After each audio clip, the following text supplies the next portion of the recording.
Sige. Yan ang presyo, 81 per liter. Diesel. Buti sa inyo meron pa yung iba.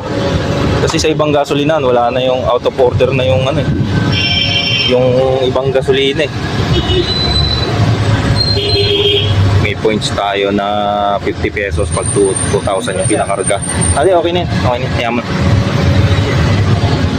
Biyaya tayo ng Pangasinan bukas. Kailangan natin magkarga.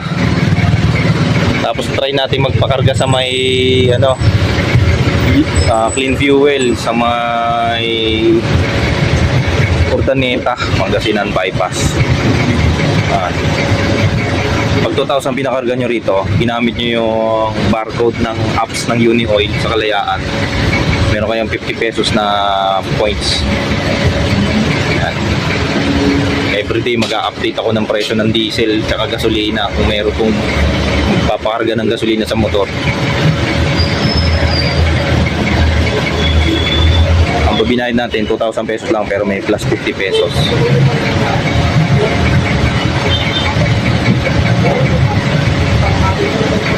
Dito yan sa may Kalayaan Unioil. Buti rito meron pa yung mga gasolina nila 97 octane, 91 octane, 95 octane meron pa. Available pa siya.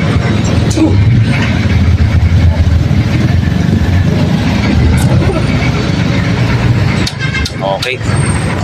Plus 50 pesos. Ngayon naman papakargahan naman natin ang ating RFID. Ayan. Kailangan kargahan yung ating RFID tsaka easy trip. Pag pabiyahe tayo, mas prefer kayo nakahiwala yung card eh. Separate yan. Thank you. Ito yung ating resibo update para sa March 11, 2026. Okay. Sabi natin to, reference yan para sa biyahe. Ma-compare natin. Ngayon maglo-load naman tayo dito.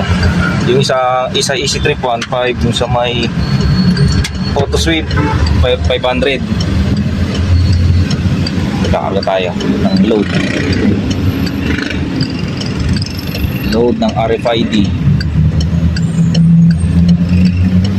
Dito lang yan sa 7-Eleven. Okay, mamaya na lang ulit.